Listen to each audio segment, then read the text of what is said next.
नमस्कार बच्चों, मैं आपकी हिंदी अध्यापिका राजबाला आज आपको हिंदी ग्रामर का पाठ 3 शब्द विचार पढ़ाने जा रही हूँ। शब्द विचार किसे कहते हैं? शब्द विचार की परिभाषा निश्चित अर्थ को प्रकट करने वाले वर्ण समूह को शब्द कहते हैं, जैसे लड़का, किताब, कमल आदि। भाषा में प्रयुक्त शब्दों का भंडार उस भाषा विशेष का शब्द भंडार या कोश कहलाता है। प्यारे बच्चों, शब्द के भेद निम्नलिखित आधार पर किए जाते हैं। नंबर 1, स्रोत या उत्पत्ति के आधार पर। नंबर 2, रचना के आधार पर। नंबर 3, प्रयोग के आधार पर। नंबर 4, अर्थ के आधार पर। आइए हम सब अब एक एक करके इनके शब्द के भेद के बारे में जानेंगे।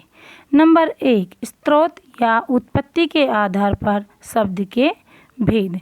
उत्पत्ति के आधार पर शब्द के 4 भेद होते हैं। नंबर 1, तत्सम शब्द।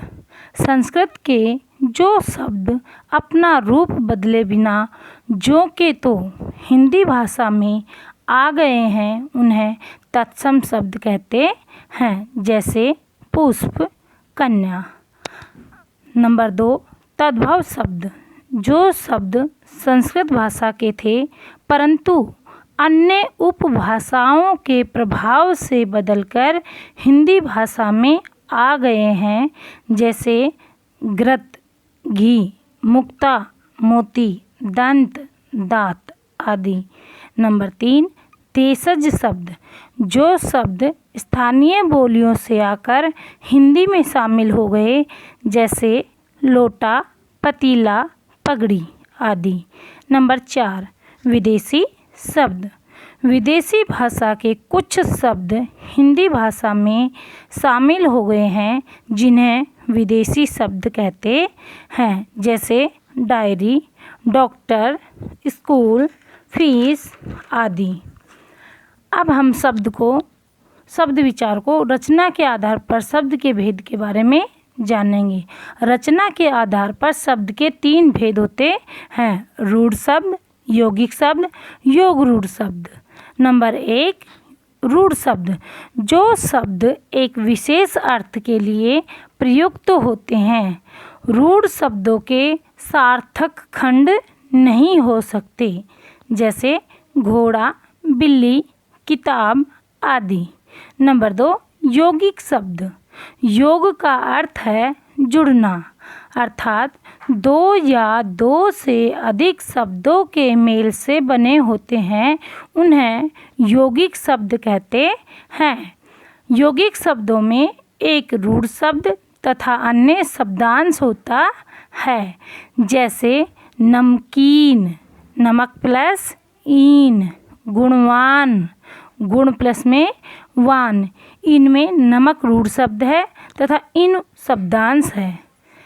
नंबर 3, योग रूढ़ शब्द। ऐसे यौगिक शब्द जिनका अर्थ रूढ़ हो गया हो तथा वे शब्द विशेष व्यक्ति या वस्तु के लिए प्रयोग किए जाते हैं, उन्हें योग रूढ़ शब्द कहते हैं, जैसे लंबोदर, लंबा प्लस में उदर। इनका विशेष अर्थ निकलता है लंबा है जिसका उदर, अर्थात गणेश जी। विशेष अर्थ क्या निकला? गणेश जी।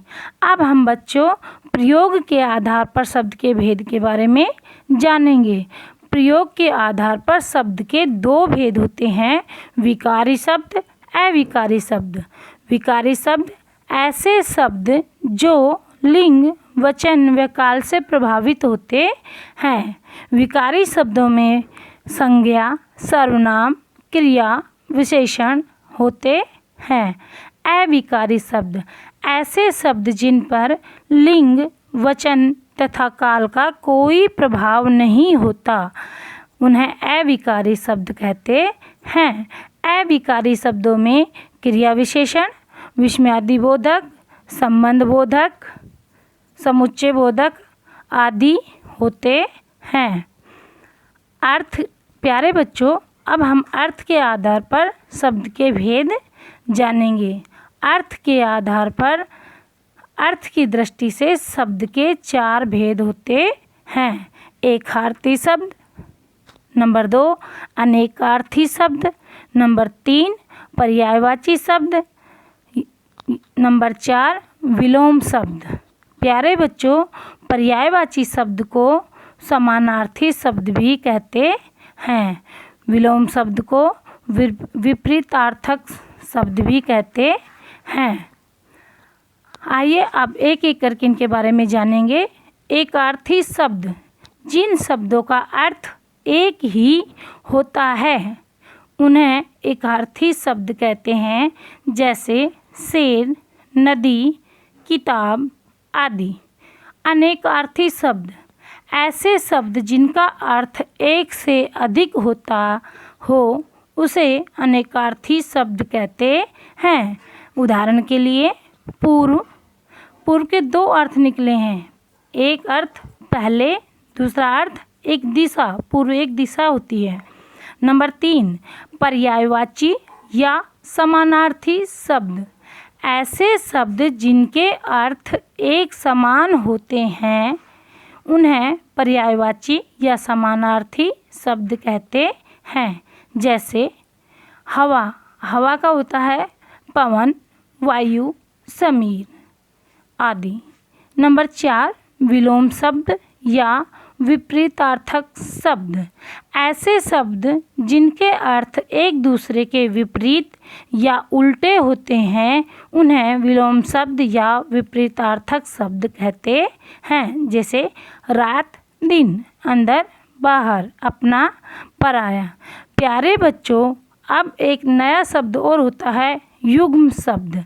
युग्म का शाब्दिक अर्थ होता है जोड़ा, अर्थात जिन शब्दों का प्रयोग जोड़े में किया जाता है उन्हें युग्म शब्द कहते हैं। जैसे देश, विदेश, खाना, वाना। धन्यवाद बच्चों।